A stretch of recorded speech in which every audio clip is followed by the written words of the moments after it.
Bendiciones para todos. Soy el arzobispo Andrés Tirado Pérez, fundador de la Congregación Sacerdotal Internacional Católicos Independientes. No representamos a la Iglesia Católica, Apostólica y Romana. Bienvenidos una vez más a Una Palabra Tuya Bastará para Sanarme. Reflexiones diarias del Evangelio. Leamos el Evangelio. En aquel tiempo dijo Jesús a los judíos: mi Padre no cesa nunca de trabajar y lo mismo hago yo. Esta afirmación provocó en los judíos un mayor deseo de matarlo, porque no solo no respetaba el sábado, sino que además decía que Dios era su propio Padre, haciéndose así igual a Dios. Jesús entonces se dirigió a ellos diciendo: yo les aseguro que el Hijo no puede hacer nada por su propia cuenta. Él hace únicamente lo que ve hacer del Padre. Lo hace el Padre. Esto hace también el Hijo, pues el Padre ama al Hijo y le hace partícipe de todas sus obras, y le hará partícipe de cosas mayores todavía, de modo que ustedes mismos quedarán maravillados, porque así como el Padre resucita a los muertos, dándoles vida, así también el Hijo da vida a los que quiere. El Padre no juzga a nadie, todo el poder de juzgar se lo ha dado al Hijo, y quiere que todos den al Hijo el mismo honor que dan al Padre. El que no honra al Hijo tampoco honra al Padre que lo ha enviado. Yo les aseguro que el que acepta mi palabra y cree en Él que me ha enviado tiene vida eterna. No será condenado, sino que ha pasado ya de la muerte a la vida. Les aseguro que está llegando el momento, mejor dicho, ya ha llegado el momento, en que los muertos oirán la voz del Hijo de Dios, y los que lo oigan volverán a la vida, pues lo mismo que el Padre tiene la vida en sí mismo, también le concedió al Hijo el tenerla, y le dio autoridad para juzgar, porque es el Hijo del Hombre. No se admiren ustedes de lo que estoy diciendo, porque llegará el momento en que todos los muertos oigan su voz y saldrán de las tumbas, los que hicieron el bien para una resurrección de vida, los que obraron el mal para una resurrección de condena. Yo no puedo hacer nada por mi propia cuenta, conforme al Padre me dicta. Así juzgo, mi juicio es justo, porque no pretendo actuar según mis deseos, sino según los deseos del que me ha enviado.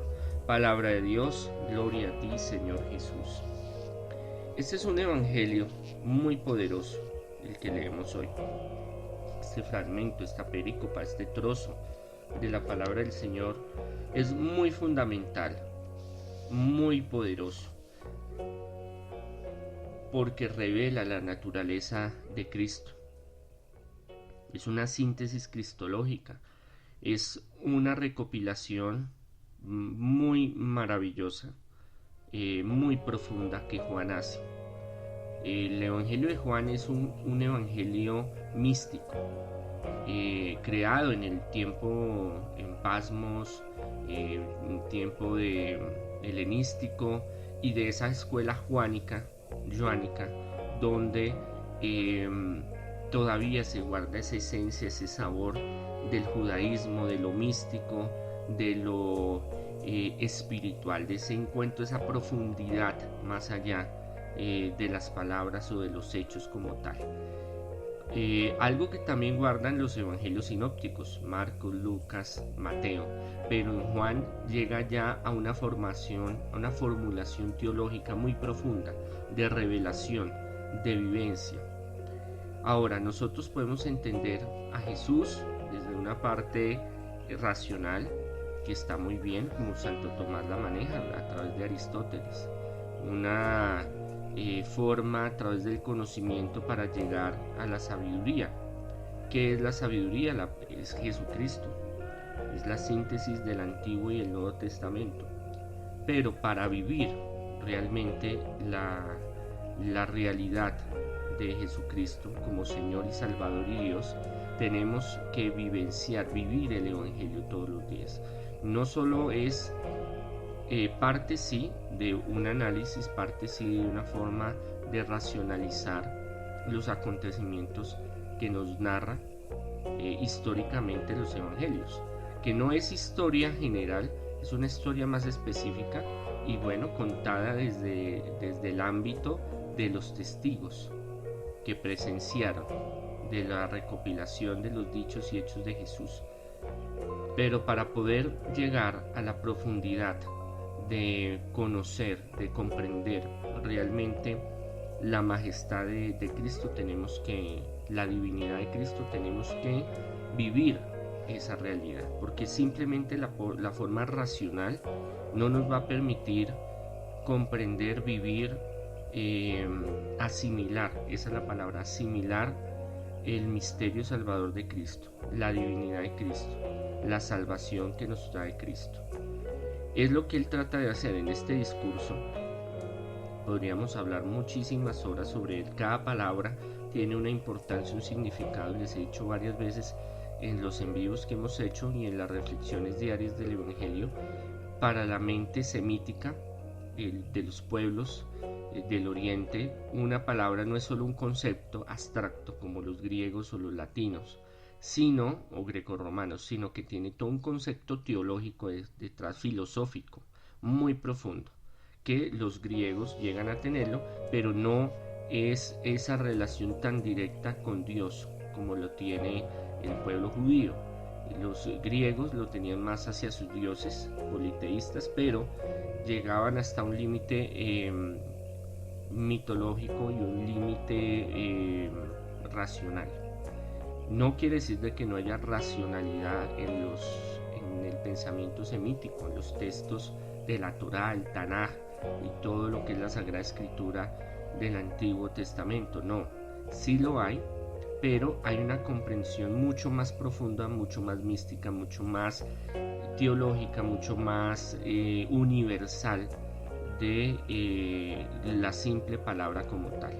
Y hay palabras muy importantes que en este discurso Jesús se revela como Hijo de Dios, como Salvador, como igual a Dios, por ser su Hijo, que está ligado a Jesús, que Jesús al Padre, que nada hace sin el Padre, y que esto le da una potestad de ser y de hacer muchas cosas, que Él mismo les dice que no se maravillen de lo que Él está hablando, porque esto es escándalo para ellos, sino de las cosas que van a venir de la resurrección, no solo de la carne, sino también del espíritu y de la propia resurrección de Él. O sea, Él está haciendo una síntesis de todo lo que es Él, para dónde va, qué es lo que quiere, cuál es su objetivo.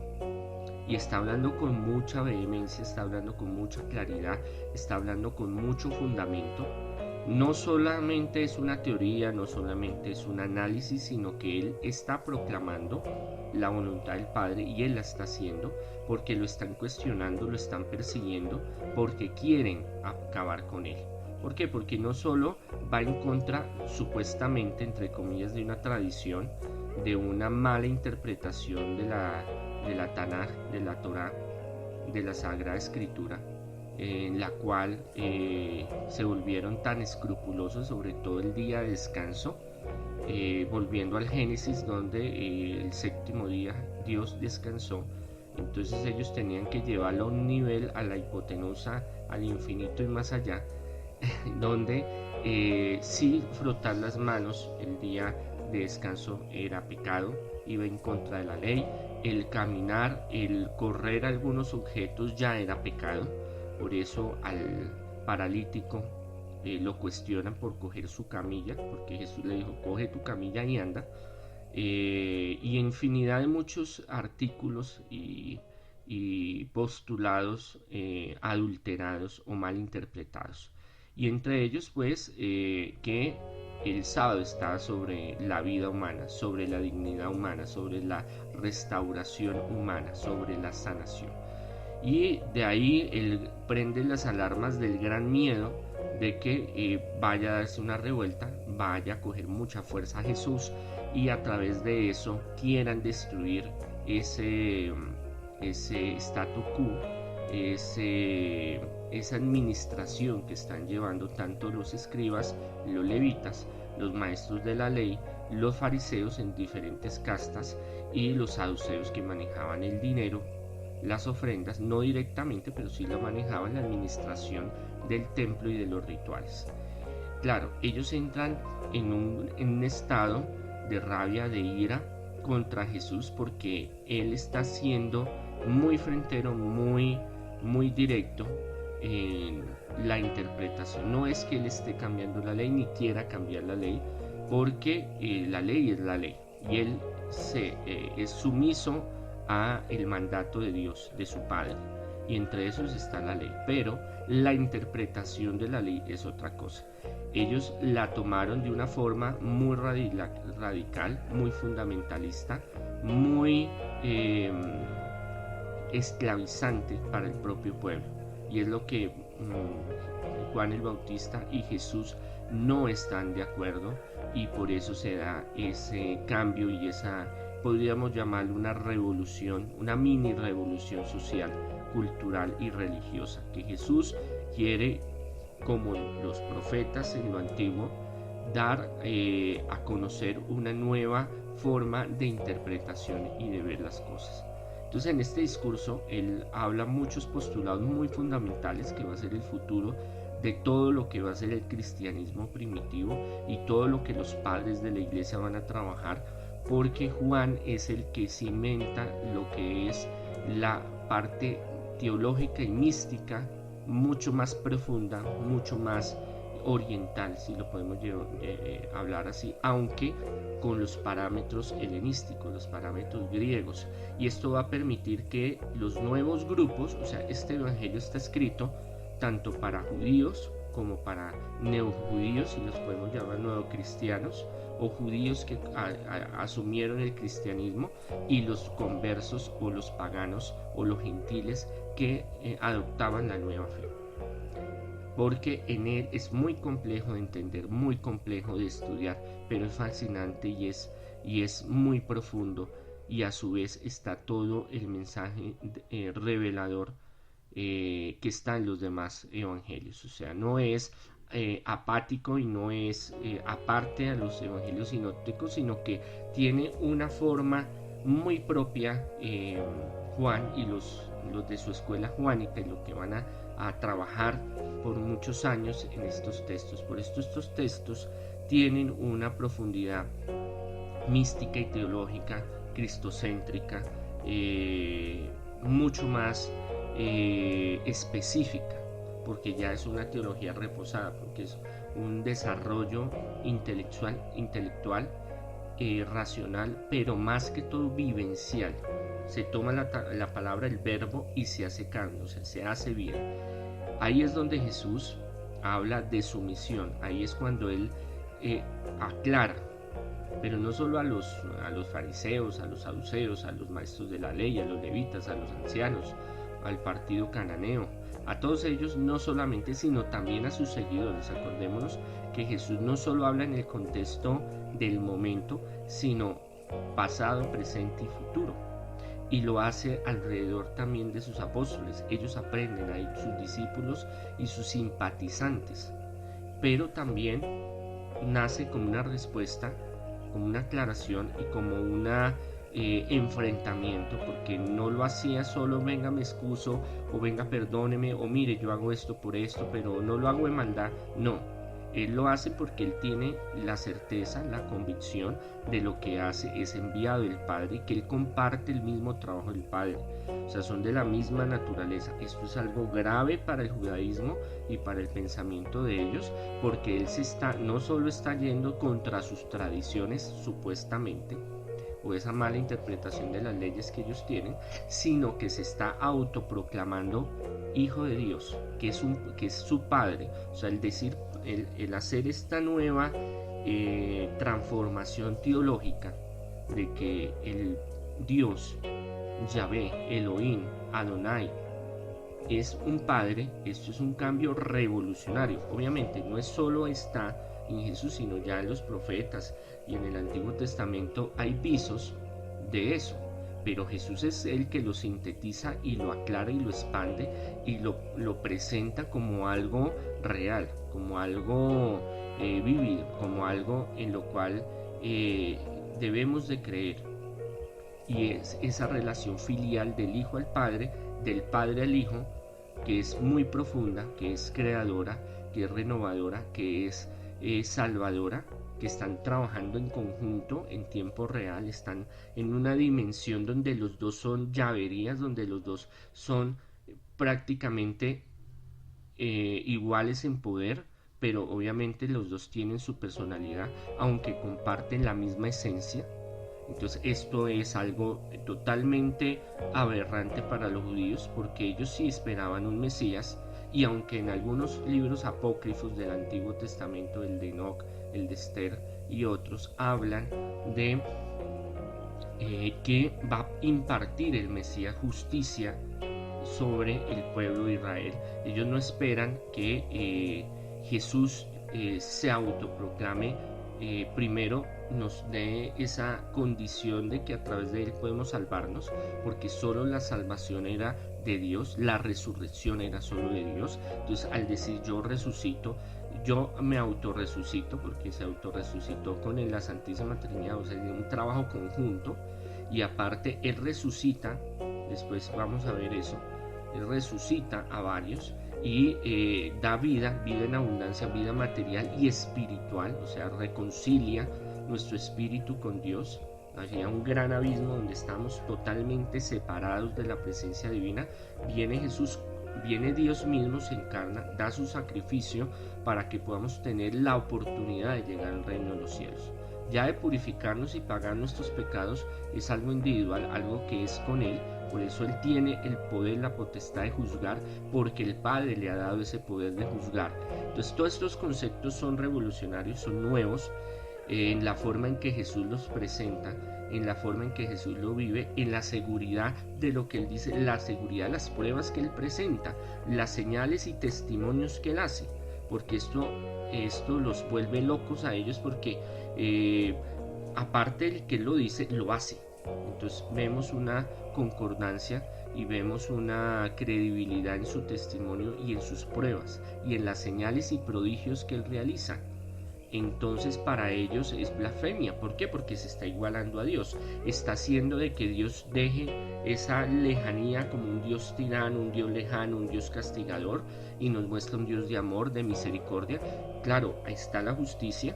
Por eso Él a lo último dice y expresa que los muertos resucitarán. No solo lo dice físicamente, sino espiritualmente. Y que habrá un juicio y que habrá ese juzgamiento. Entonces tiene una igualdad de juez como Dios Padre y Dios y Espíritu Santo, donde le permiten dar el juicio final, el juicio de las naciones, el juicio personal de nosotros, el juicio de la humanidad, la parusía, el fin de los tiempos, tantos conceptos tan profundos de Jesucristo, de la revelación divina, que solo con revelación se puede llegar a vivir y a comprender en plenitud, porque el racionalismo no alcanza hasta allá. Y ellos ver que Él hace y habla todas estas cosas, pues obviamente para ellos es un control a suprimir. Eso se le cruzan los cables, se le cae, mejor dicho, se descontrolan totalmente, y por eso, y con los milagros que va a hacer, sobre todo la resurrección de Lázaro, va a ser un detonante pero supremamente poderoso, donde muchos se alían y dicen no, a este tipo tenemos que desaparecerlo. Y es la conclusión que no solo en ese momento en que pasan las cosas, sino tiempo después, reposado después de la resurrección, Juan escribe, por eso en el texto lo agrega a él, da la razón de por qué lo perseguían a él como tal, porque estaba peligrando el statu quo, estaba peligrando el attachment, lo que es el establecimiento, lo que es la organización que ellos tenían, porque Jesús, con su forma de hacer y de actuar, llevaba una revolución, un cambio fundamental, religioso, espiritual, económico, político. Y esto no solo les daba miedo por perder sus preventas, su estatus que tenían, sino también esto los ponía en peligro con lo que era el Imperio Romano, para las revueltas, para que se diera, se estallara una bomba de tiempo, como lo sucedió en el año 60 y 70 con las revueltas del pueblo judío contra el Imperio, la sublevación del pueblo judío contra el Imperio Romano, y la destrucción del templo y la matazón, y bueno, todo lo que sucedió por la represión romana. Pero Jesús no venía en ese camino, él venía con un caminar y una dimensión mucho más liberadora y profunda, que es espiritual, no solo material, que él sí obviamente quería imponer, instaurar, desarrollar el reino de los cielos, imponer en el sentido positivo, en el propositivo, en el decir, mire, yo le tengo esta oferta, yo le ofrezco esto, si usted cree en mí, cree en mi Padre, en el que me envió, y ahí está la unidad de la coherencia de Jesús. Y que verán muchas cosas. Si usted me recibe a mí, recibe a mi Padre, recibe la salvación. Entonces estos son completamente conceptos nuevos, complejos para los judíos en sí, porque ellos veían que su pensamiento y su teología, como lo habían manejado, ese modelo teológico fundamentalista, iba a ser tocado, y tanto trabajo y tantos esfuerzos por seguir y guardar la ley tendrían que transformarlo. Por eso el gran miedo de que el pueblo mismo apoyara a Jesús, no simplemente a Jesús como un gran dramaturgo, un gran sanador, liberador, profeta, sanador, y ahora se proclama Dios, se proclama Hijo de Dios, se proclama que Él tiene el poder de los vivos, de los muertos, de juzgar, de la vida eterna, o sea, una cantidad de cosas que ellos decían, no, este man está desfasado, este man está loco, y esto nos va a llevar a grandes problemas, y nosotros, como somos los cuidadores del tesoro de la fe, tenemos que llegar y atajar esta situación. Esto desencadenaría en el futuro todo lo que se hizo en contra de Jesús, que ya varias veces intentaban, pero no habían tenido éxito. Ahora, ¿cuál es la palabra para reflexionar? Es la unidad. Jesús lo dice en varias ocasiones, y sobre todo en una pericopa, en un fragmento de un evangelio, donde lo cuestionan y le hacen una de las tantas estrategias para desvirtuar lo que él hace, es inculparlo, incriminarlo de que el Satanás, Belcebú, Lucifer, las huestes infernales le ayudan en los exorcismos, y es cuando él dice: un reino dividido no puede durar, no puede permanecer. Entonces, la unidad, nosotros tenemos que trabajar mucho la unidad con Cristo, la unidad con el Padre, porque la Santísima Trinidad es unidad, el reino de los cielos es unidad. Jesús muestra esa unidad y esa dependencia del Padre, aunque con libertad de poder ejercer, porque el Padre le da el poder de ejercer. Entonces él tiene autonomía, pero él no se salta el conducto regular de estar unido al Padre, no por miedo, sino por amor. Entonces nosotros, si amamos a Jesús, a Cristo, tenemos que estar a Jesucristo, tenemos que estar unidos a Él. Y unidos a Él es guardar sus mandamientos, unidos a Él es hacer su expansión del Evangelio, su pensamiento, su filosofía, su teología, la forma en que Él veía las cosas. Por eso Jesús no encajaba en ningún modelo, ni esenio, ni fariseo, ni, aunque tenga algunos visos de algunas fracciones de la filosofía o el pensamiento fariseo, pero él no encajaba en ninguno, porque él era el Señor, él es el Señor, dador de vida. Entonces ahí es donde nosotros, para poder llegar a entender y asumir a Jesús como nuestro Salvador y Señor, tenemos que pedir esa revelación, porque eso es algo revelado. Aquí podemos hacer el análisis histórico, arqueológico, semántico, semiótico, literario de la Sagrada Escritura, y decir fue o no fue, o le cambiaron, o le hicieron, o le quitaron. Pero ese no es el hecho. El hecho es que si usted, como todos los anteriores, como los apóstoles, los discípulos y los que vinieron después, tuvieron esa experiencia de vida, Pablo tiene esa experiencia de vida, se sumerge en esa realidad, en esa manifestación de la Trinidad, en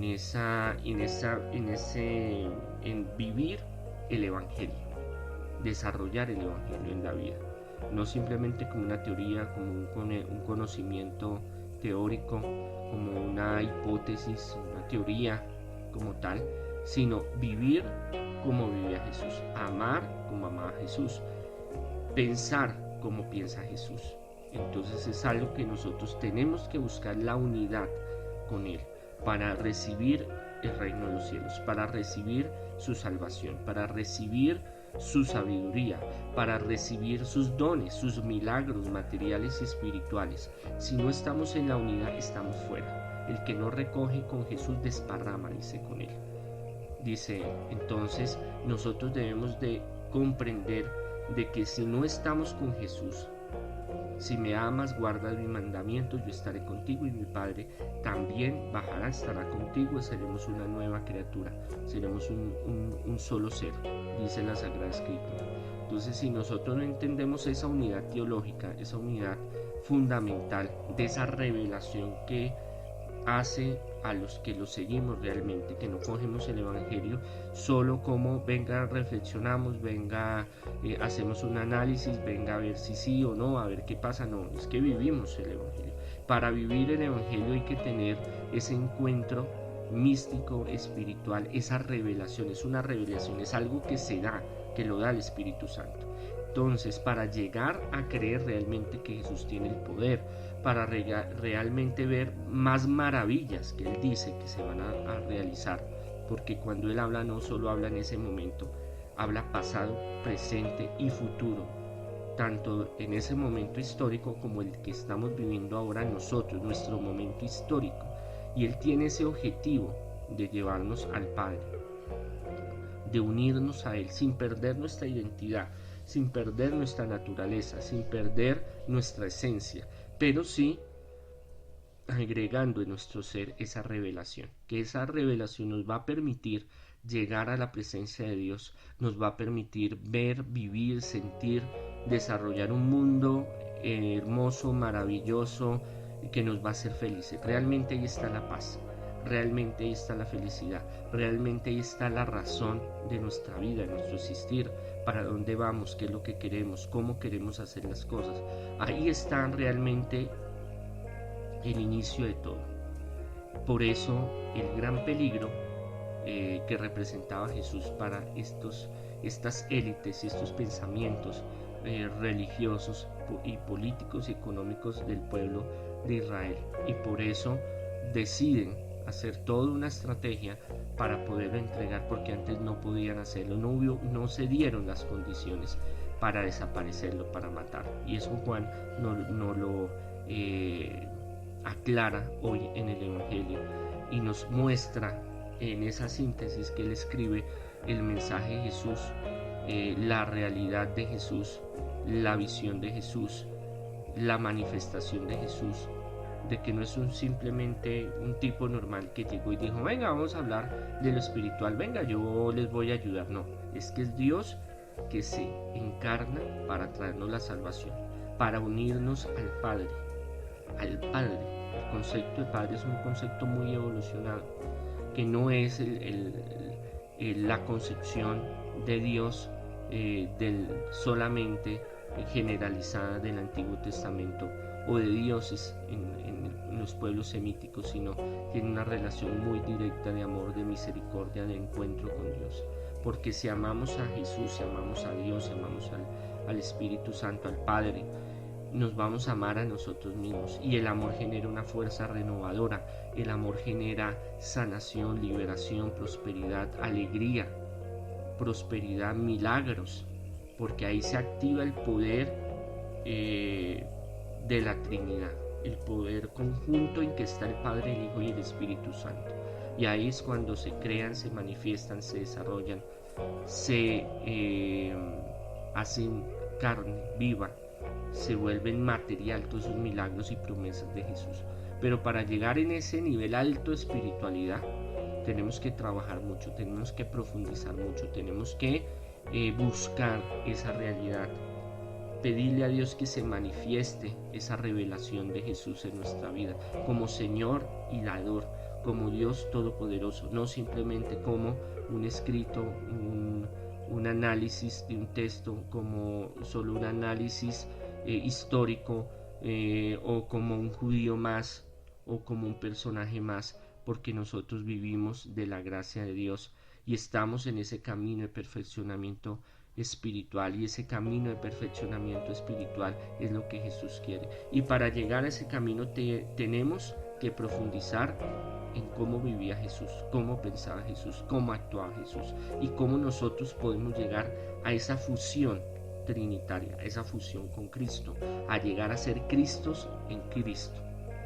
Es complejo lo que digo, pero ese es el objetivo que más busca Jesús: dignificar, dar dignidad, restaurar, levantar nuestro espíritu, nuestro cuerpo, nuestro futuro, nuestra vida, dar vida y vida en abundancia.